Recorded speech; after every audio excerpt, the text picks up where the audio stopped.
Welcome back to another episode of the Million Dollar Body Podcast. I'm Coach Nate. Today we're talking about stress. Stress is a real thing.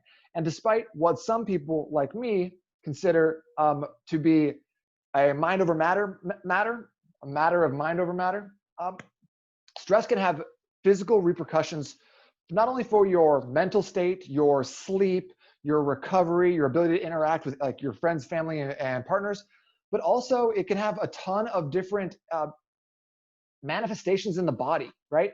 So I think that if you could think about the words we use on a regular basis to describe annoying things.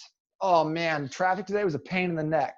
By the way, if you say that, that's pretty weird. You're still living in like 1993. Oh man, that person just gives me a headache. Oh, it just makes me sick to my stomach. Like we already use a lot of these phrases in a way that demonstrate like that a lot of the feelings that we have are not just feelings, they're not just emotions, but we'll store them in our body. I was actually talking to my wife the other day about this, and I was like, I'm not totally sure if like the stress that I'm feeling, and I'm not sure if you're here with me or not, but like the stress that I'm feeling on a daily basis, the kind of just like the anxiety, kind of just this overwhelming sensation of like slight amounts of fear with uncertainty about the future. I said, I don't know if this is something that's better controlled by expressing how you're feeling and talking about what's going on and what you potentially feel about it and how you can move through it, or if talking about those things gives powers to those emotions that you would not have necessarily had before. By ruminating on them and by describing them and by thinking about them, are we actually giving more power to these stressful emotions and situations? And to be totally frank with you, I don't know the answer to that. My personal go-to is always repressing emotions, stuffing things down inside. So I try to tend the opposite direction. So I'm going to lean into that today. I'm going to tell you right now that even though there's really been nothing, even up until this point, like that has personally affected my life with COVID and working from home and not really being able to go out and being on self-quarantine and those sorts of things. There's just been this growing sense of anxiety and restlessness and just, it's kind of an icky feeling in my gut and I don't feel like I've been sleeping as well. I don't feel like I've been getting as much rest. Not that motivation is the most important thing. My motivation has been absolute garbage the last probably 3 months for my workouts, for a lot of stuff that I'm doing in my business, like providing content, creating videos. I just don't feel like doing a lot of the things that normally come easily to me because I like what I do and it's fun. So if you're here with me, then I want to have the conversation about this. I want to talk about this and give you at least my perspective on what's going on and what we can do. So first I want to talk a little bit about the different places that stress can manifest in the body. So there's a couple different places that science has shown us that we start feeling weird tension, pain, annoyances, tweaks, like call it whatever you want to, but it's where emotions can kind of get tied up in our physical bodies. And there's some science that backs this up. And I admit I've not been a huge believer in this. I've really been like you can be mentally tough enough to gut through this and not worry about it and not be affected by external circumstances and just, be a man. That sort of mentality. And that's been my go-to for a long time. So the more and more I see about emotions getting tied up with your physical body, I'm a skeptic here. So I want to share some information that I've been reading that seems to make a lot of sense based on what I'm seeing, but that I'm still skeptical about. So I'm curious to, again, hear your experience. This is not something that I'm coming to you and being like, oh my gosh, I know everything about this subject, but I think it's poignant for where we're at in the US right now. And I think it's a poignant conversation to have. So I want to talk about it. So here are the top areas that I've seen for that unwanted feelings or repressed feelings that they'll kind of go to hang out and linger. So what I see is that low back pain, if you've had constant low back pain, obviously there's a lot of physical stuff that can go on. You did a deadlift wrong, you've been sitting at a desk all day and you go to do a heavy squat. There's easy ways to hurt your back, but a lot of low back pain, it seems like, based on what I read, is anger gets tied up in the low back. So if you have anger that you're just holding on to, that you haven't worked through, haven't let go, it can sometimes manifest as low back pain, low back annoyance, just feelings of stiffness. We've talked a lot about like, oh man, like, oh, I just had a knot in my stomach, just like hit me like a punch to the gut, that sort of thing. So number two place is that your stomach, your lower abdomen is where we manifest our feelings of fear. So if we have unchecked fear, fear that's not necessarily been dealt with, we can start feeling like a pit in our stomach that kind of, I think we can all relate to this with intense feelings of fear. But this, what we're talking about now, is a little bit more of like those low grade feelings of just fearfulness and not necessarily ever like feeling like you're safe or in a place where you can be totally vulnerable. So you're always kind of holding on to this in your stomach. And I know that a lot of people can resonate with that for sure. Headache is one of the places that can manifest a feeling of a loss of control, powerlessness, not necessarily feeling like you have the answers or are able to do anything about a situation. So I know a lot of my clients especially who have had small businesses who have not been able to run them as before. A lot of real estate agents have been feeling, just like talking to me a lot about migraines. I've heard a lot of people being like, my neck hurts, my head hurts. I've had these weird migraines for several weeks now. And a lot of that could be sitting at home, bad posture. That's definitely not helping. It can be contributing to this, but powerlessness and loss of control can really manifest in headaches, kind of that front of the head and temples. And I'll put a link in here to where I'm getting this information from as well, if you want to do a little more research on your own. You feel like the weight of the world's on your shoulders. That makes a lot of sense, because where we feel like we have like a lot of responsibilities, burdens, we feel like we're in charge, but we don't necessarily have the capabilities or the skills to manage what we're doing. That can be manifest in our neck and our shoulders, kind of in the upper back. So if you're the kind of person who gets a lot of like stingers, a lot of upper back neck pains, a lot of times that can stem from feelings of responsibilities for others, feelings of responsibilities for your business, feelings of responsibilities to take care of people when you maybe don't feel like you have the capabilities, or it doesn't feel like it's a fair thing for you. And then two other ones that I wanted to address. Number one is anxiety. I know a lot of us are feeling a little bit more anxious these days. A lot of times that manifests in our chest with breathing difficulties. So sometimes you're feeling like you can't quite get a full breath of air. I had reached out when I was right before I got married in 2011, reached out to someone, doctor at the Mayo Clinic, Dr. Larry Bergstrom. And I was like, man, Larry, I can't catch a breath. Do I need to get an MRI? Like, I just feel like I just can't breathe. And the more I try to breathe, the more my chest hurts, the worse I feel, the worse everything is. And he was like, man, I'm going to write this up one day. I'm going to create it's going to be called Bergstrom syndrome, because it's just anxiety. It's just stress.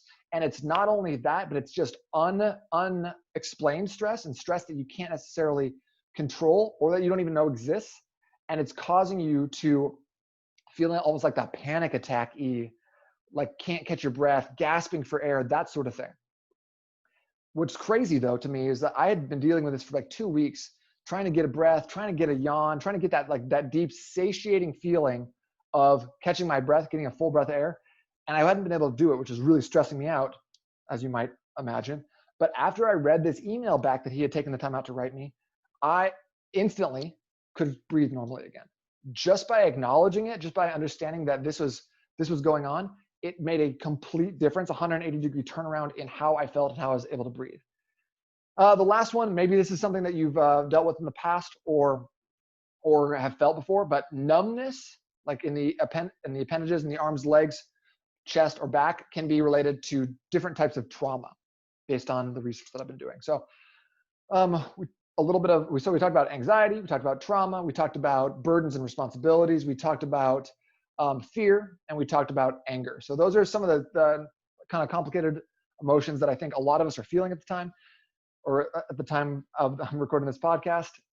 And whether it's due to uncertainty about the future, COVID-related things, the riots, the protests going on, just general confusion about where we are in the US, these are all normal emotions, and I would encourage you to discuss them with someone you trust. So, and if you would like help, or if you don't know necessarily who to turn to, please reach out. I'd love to be a resource for you in that, even though I'm not necessarily the number one mindset or psychological guide.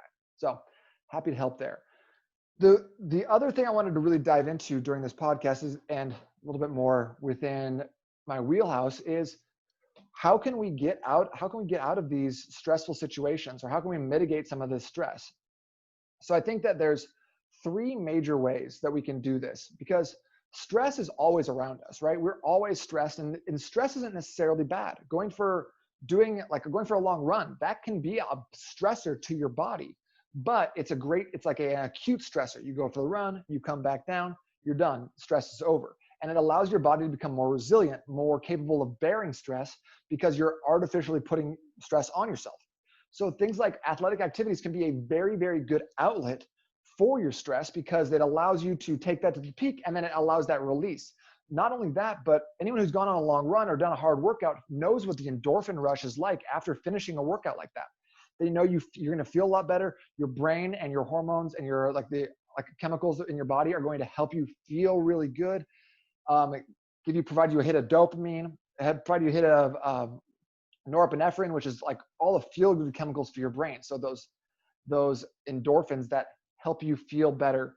And I think, honestly, if you're someone who's dealing with anxiety, dealing with depression, dealing with any of these fear, hurt, anger, burdens, anything like that, there's so many good resources that say exercise is the best place to start. And not to say like, oh, go start squatting, everything's going to be all right, like Hakuna Matata. But if you're not already doing those things, you're behind. Okay.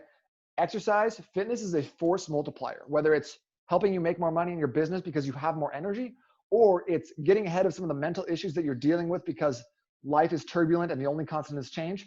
Fitness will help you with both of those things. So if you haven't adopted a fitness routine, whether it's playing racquetball, going for a run, swimming, doing some bodyweight stuff at home, getting a jump rope, anything like that can be a very, very large positive in your life and can help you deal with some of the ramifications of stressful situations like the stuff that we're working through right now as a country. So if you haven't gone out to develop a workout routine, you need to start doing that right away. And I have plenty of resources in the $1 Million Body group. If you're not a member already, you need to get in there, because I've got workouts in there. I've got different things you can do for your nutrition that'll help with your recovery and stress. I just posted something today talking about what we're dealing with right now with the specifics on sleeping better. But get in that group. There's so many resources for you to enable you to get the most out of your life, out of your recovery, out of your mental and physical health. The second thing is walking. And I know I said fitness first, but walking's a different animal. I think that walking, and you can also apply this to meditating, just a mental health activity. Don't listen to a podcast. Don't put on music. Just go out and walk and just take some time to yourself. So, or sit alone in a room, meditate, take some time to yourself to just let your mind go. And I know a lot of meditation is all about tabula rasa, blank slate. Don't think about anything. Don't think about whatever. But I actually prefer, in some cases, when my mind is spinning, when I'm anxious, when I'm filled with like this existential dread, let your mind go. Let it work through some of the issues that you're dealing with, some of the issues that you're feeling, maybe like deep, like below the surface, but haven't necessarily come out and like bubbled to the top yet. So by letting yourself have the outlet to do that, by meditating or by walking, you can actually work through some of those complicated emotions that you're feeling and get to the point where you can actually express them, get to the point where you can move beyond them, get to the point where you're not necessarily feeling them in your body because you've allowed them to escape. So fitness routine, get some sort of like structured fitness routine. And if that means throwing on some heavy metal and banging out some deadlifts, awesome. If that means grabbing a jump rope and just, jumping rope for 30 minutes, awesome. If that means getting out and going for a jog, that's awesome. Then add in a mental health component of going for walks, doing some meditation, increasing the amount of prayer you're doing, whatever that looks like, where you're able to get out some of the stuff that's going on in your head and allow that to clear itself up by working through some of the problems. It's only going to help. And the last thing is the number three thing before we jump is sleep. Sleep is an amazing time where your subconscious mind sorts through the emotions, memories, feelings you had during the day and categorizes them for you. It also helps with your take short-term memories and turn them into long-term memories. Sleep is so important that we literally don't even know everything there is to know about sleep. We're not totally sure why we even sleep, why we need that recovery, that rest period. But scientists know that, even getting something like 5 hours of sleep in 3 nights in a row and going out for a drive is equivalent to having 3 beers in your system while driving, which most of us would agree is not a very good idea. So sleep's incredibly important. And if you're not getting enough of it or high enough quality of it, you're going to suffer the next day. Your energy is going to suffer. Your libido is going to suffer. Your mood is going to suffer. Your motivation is going to suffer. And if you don't have that nailed down and you do a couple nights of restless sleep or low sleep, you're just going to be feeling like shit. So nailing this down is going to be extremely important to making sure that you are feeling your best. So I want to lay out for you a PM routine that can really help activate and give you better sleep. So there's a couple of different things that I like to have for this. Number one, I like to have a zinc and magnesium supplement. This is pretty much non-negotiable for me. Most people in the US have a zinc and magnesium deficiency. Zinc and magnesium is great for balancing your blood hormones, particularly growth hormone, testosterone, which are needed by both men and women, which can help your recovery, help you burn belly fat, all sorts of great stuff. But now emerging research is showing us that zinc and magnesium can also help with telomere length in your brain. So become an anti-aging thing as well, because telomeres are basically like the end of a shoestring, that plastic thing, that little plastic sheath. And the older we get, that more that burns down, the shorter it gets. Well, zinc and magnesium can help that stay long, which is going to help you stay healthier long-term, help decrease the effects of aging in your body. So just take zinc and magnesium. It's good for you, okay? The second thing is I like to have melatonin. Melatonin is awesome for helping people fall asleep faster. So if you're someone who lays in bed, tosses and turns, melatonin is a great option. I prefer a spray. I like to have it sublingual under my tongue, so that way it digests a little bit faster. You have a lot of pores underneath the tongue that help your body digest whatever you leave under there. So zinc and magnesium is great because it'll help you stay asleep longer. Melatonin is great because it's going to help you sleep longer. Melatonin is great because it's going to help you go to sleep faster. Excuse me. The other things that I like to have in here are a sleep mask. Sleep masks are great because they block out all the light, especially if you don't have a pitch black room, which most of us don't. They also act as a sleep trigger. So by putting your sleep mask on at the same time every night, you're cueing your body to know that when that comes on, you got a few minutes before your body's going to go to sleep. So you might as well start that process. So it's just a piece of habit forming material where we're using something external to cue us in that this is the habit that we're building. The other thing is a blue blocker glasses. If you're going to be on your phone, on your computer, watching TV past about 8:30 at night, blue blocker glasses is something that I definitely recommend, because that blue light is going to tell your body and your skin to a certain extent that it's still daytime. You need to stay awake. So having those and getting a little bit more orange light, a little less blue light, will help your body naturally shift into a parasympathetic nervous system state, which is that rest and digest state, which is what we need to do before bed. Because if you're trying to go to bed with your sympathetic nervous system, your fight or flight, you're going to be laying in bed racing. Your mind is going to be moving. You're not going to feel great. You're not going to get a lot of rest. So here's how this breaks down for me. Assuming you want to go to bed at 10:30, you want to fall asleep at 10:30, here's what I would do. 8:30 p.m., blue blocker glasses go on, especially if you're using your phone. If you're not using your phone, no big deal. 9:30 p.m., screens go off, okay? So turn everything off. Don't look at your phone anymore. Be just kind of done with that. 10 o'clock, that's bedtime stuff. That's like going to the bathroom, brushing your teeth, flossing, all that, everything. I know you floss at night. I get it. And then after you finish that, that's when your sleep aid comes in. So if you're taking a zinc and magnesium, great, take it then. If you're taking a melatonin, great, take it then. If you're taking something else, I think the only thing is I recommend is like a CBD can be really helpful with that racing brain syndrome as well. And I also recommend doing a couple yoga poses called inversions. And an inversion really can be a child's pose or a downward facing dog, as well as a headstand, handstand. Anything where your head is below your heart center is technically an inversion. So I would use a sleep aid at that time, including those yoga poses. By the way, I have resources for all of these if you need them after the fact.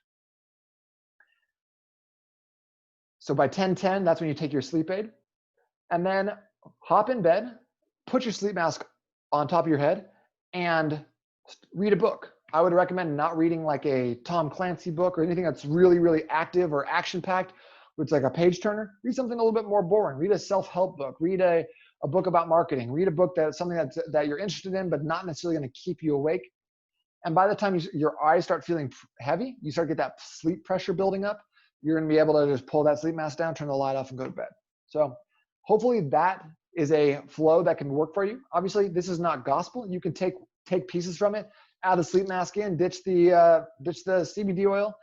I do recommend, however, that everyone take the zinc and magnesium. I think it's just such a powerful supplement. It's really cost effective, and everyone can get something out of it. So once again, that's 8:30 p.m., blue block of glasses on, 9:30 p.m., screens off, 10 p.m., bedtime stuff, 10:10, take your sleep aid.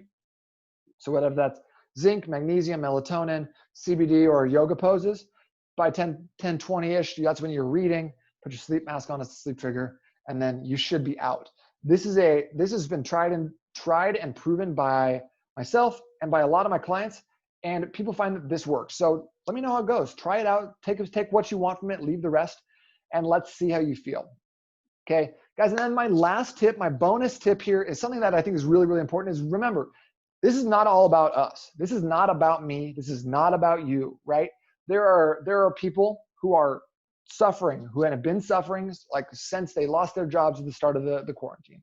There are people who have been massively affected by this, whether they're family, friends of yours, or people you don't even know. Like, we are extremely blessed to have the pleasure of watching a podcast on a Monday. If you're listening to this on a different time, we have so many blessings in our life that I think that if we can take the pressure off ourselves to always be happy and consider what other people in our community are going through. So think about who you can reach out to right now. Like if I say, hey, who can you do something nice for? Who pops into your mind right away? First thing, who pops into your mind? What I would encourage you to do is just send that person a note. Text them. Hey man, just thinking about you. What's going on? Send them a quick video. Hey, just wanted to touch base. It's been a while. You were just on my mind real quick. I just hope you're doing well. Things like that, while they're altruistic and it's great to reach out to people, it is such a good reminder for us that it's not about us, and we can take the pressure away from us having to be perfect and happy all the time, and remember that other people are way more affected by so much stuff that's going on right now, that we need to be focused on the community around us, the people in our lives that we love and that we want to see come up. So reach out to someone today, send a note, write a card, send an email, drop a text, film a video, do something that you're going to be able to reach out to someone else and really just bless someone else's life. Like send them a gift card, send them a $5 gift card.